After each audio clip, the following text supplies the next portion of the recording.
Welcome to video clip 3.4, in which we simulate business processes. In the introduction, we have already seen that business processes are very useful for a number of activities and process management projects, including process documentation, improvement, automation, and process monitoring.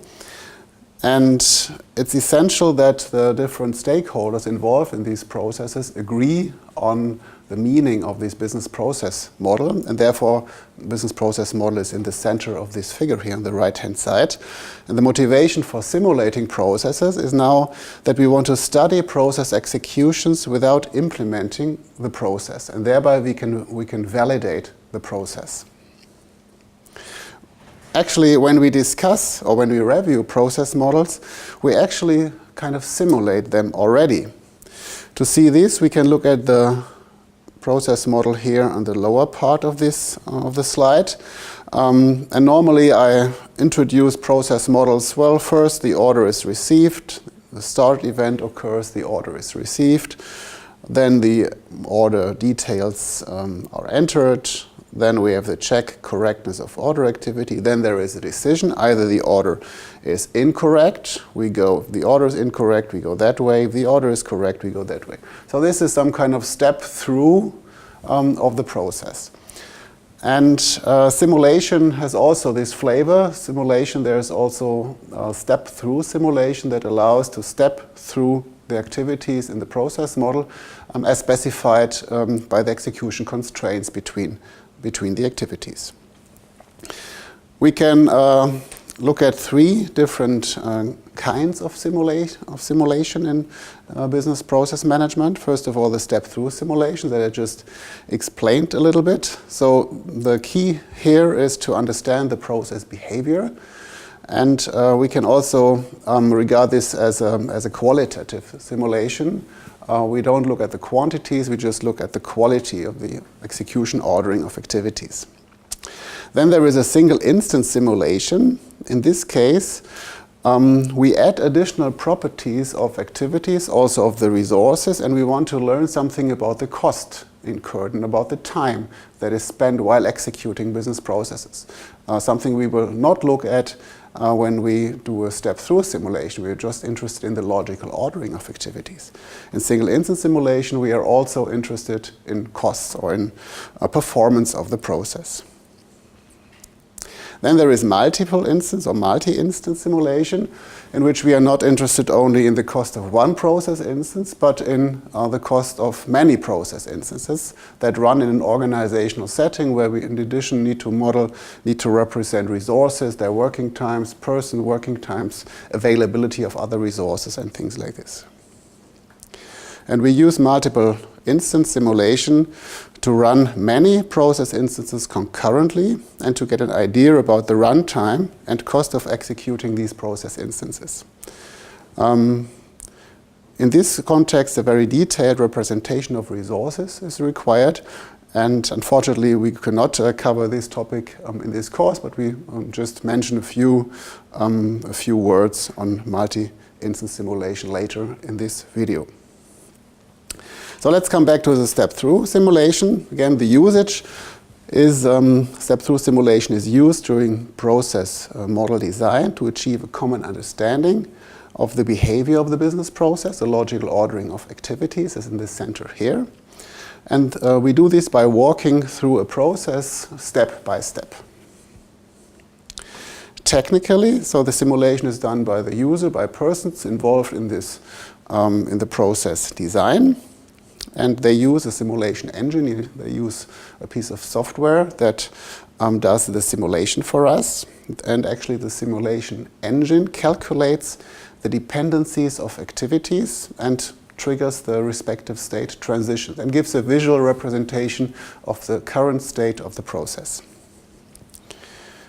All right, during step-through simulation, users trigger state transitions of activity instance from ready to terminated, and also users select conditions. So in processes we know we have conditions. For instance, the data-based XOR split, we can either go any of the outgoing branches of the XOR split. And that cannot be decided by the simulation, since it does not work on real data. There's no implementation of the process behind it. Therefore, we as users need to help the system to decide which way to go. To make that a little bit more, to illustrate this a bit further, the user triggers state transition from ready to terminated of the register claim activity instance. So also in the Signavio process editor has a facility or has the possibility to do a step-through simulation. And when we use that, or when we simulate the process we've seen before, we first of all start the simulation by performing the claim received event. So by clicking on that, the event occurs. Then in this state, the register claim activity instance is in the ready state. So activities that are in the ready state have this double blue border. And by clicking on that, we change the state of the activity instance from ready to terminated. When we do that, we will see the next diagram here, or the next picture here on this slide. And that indicates that register claim is terminated. That's a solid blue border. And that now the next activity of the process is in the ready state. So, and that, of course, continues until the end of the process. So we have a similar situation than we had in the formal analysis of the business process, that we are not really interested in the actual running state of the activity instances, but only in the logical ordering, and therefore in the transition from the ready state to the terminated state. All right, so again, we had these already. So also in process simulation, we go from ready directly to terminated. So we are not interested in the concrete running of the activities, since we just simulate the process. And this is appropriate since we are interested in the logical ordering of activities, not in the activities themselves or even in the activity implementations. I also indicated that the user selects a condition of an XOR split, and that's represented in the Signavio simulation front end like this. So here we can decide whether we want to prepare a letter of approval or we want to prepare a letter of rejection. Thereby we click on these edges. So these two edges also have this double blue shape at this in this state of the simulation. So we can click on one of them, thereby selecting it and unselecting the other. Then if we select the upper one, of course, prepare letter of approval will come from the init state to the ready state. It can now be executed. Therefore, it has this double blue border. All right, so much to the topic of step-through simulation. Very easy means, but also very useful means if you think about process reviews when you really want to understand what's the logical ordering of the activities in your process. But we're also interested in the cost and in the performance of the process before implementing it in the target setting. So quantitative simulation allows estimating the performance of a process before its implementation. So how long does a process instance take? And what is the cost of one process instance? For instance, these are two metrics that are quite often used.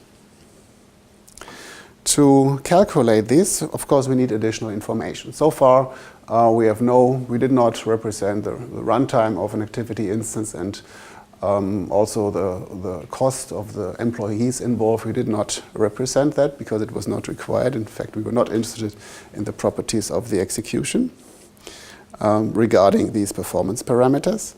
So we need additional simulation information, for instance, time and cost of conducting activities. Other than that, the overall, let's say, execution, overall logic of this, on the focus of a single instance, just remain at this point. All right, so we like to simulate the insurance claim process that you see here on the lower part of the slide. And we came up with some numbers.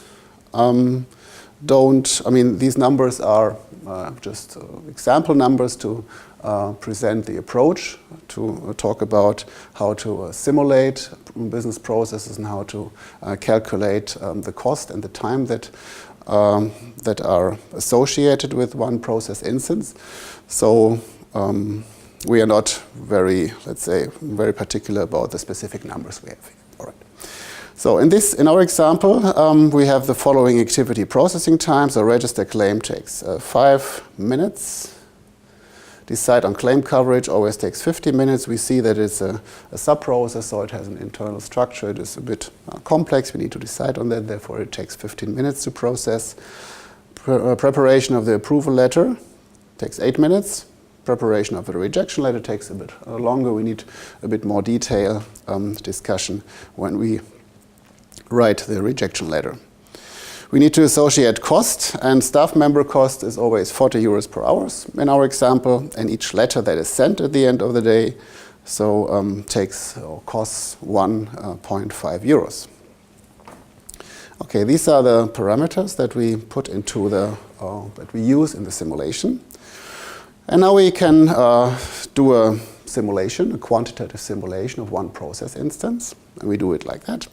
So we, again, can choose which path to take. And here we chose the path, from claim received to claim approved, so the positive outcome here, in the sense of the client at least. So cost calculation is like follows. So we, first of all, claim received is an activity, does not, claim activity is, no, claim received is an event, therefore does not incur any cost.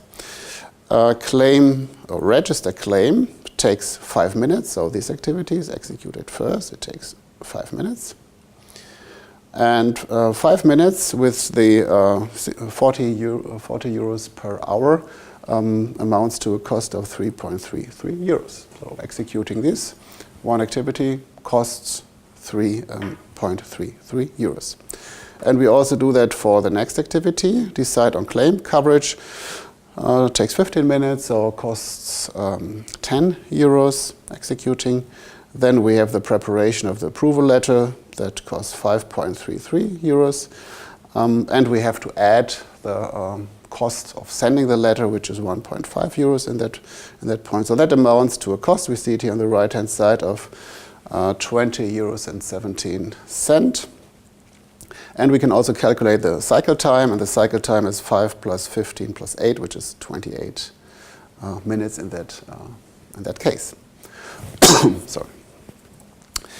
All right, so in the case of rejecting the claim, we have, another process behavior. So we, of course, here decide to go the lower branch when we want to reject the claim. Rejection is a bit more costly, and we see that, due to the fact that the preparation of the rejection letter takes a bit longer. Takes 15 minutes instead of the 8 minutes before, therefore we have more labor cost here to calculate. So overall, the cost is 24.83 euros in that case. So by these numbers, we get an idea of the cost of processing just one process instance. And also we get an idea of the time spent, and the time is a bit longer, so it's 35 minutes in this case. So I mentioned that I like to make a few remarks on multiple instance simulation. That's far more complex to set up the simulation model, so additional value comes from multi-instance simulation, which requires much more detailed simulation model. So we need to talk about the case frequency. So what is the arrival rate, or the arrival distribution, which distribution is followed in terms of the arrival of new process instances. We have to have a detailed model of the resources that are available. So the organizational structure, which persons are involved, which handovers between persons are involved, and aspects like these. We also have to take into account the working times of the employees, and of course, we need to say what's the start and the end of the simulation, what is the number of instances we like to simulate, what is the time we want to simulate. And the simulation runs a number of instances and aggregates cost and performance values, and thereby we can find information about bottlenecks and also regarding properties regarding resources. So are they overutilized, are they underutilized resources and aspects like these. All right, that brings us to the end of video clip 3.4, in which we simulated business processes. The idea of simulation is we want to evaluate the process without implementing a process. We want to validate it. We want to work as a group and want to agree on the behavior of the process in terms of steps through simulation. We can also learn about the performance of a process, for instance, regarding cost incurred and also time spent for one process instance. And these are the quantitative aspects of simulation.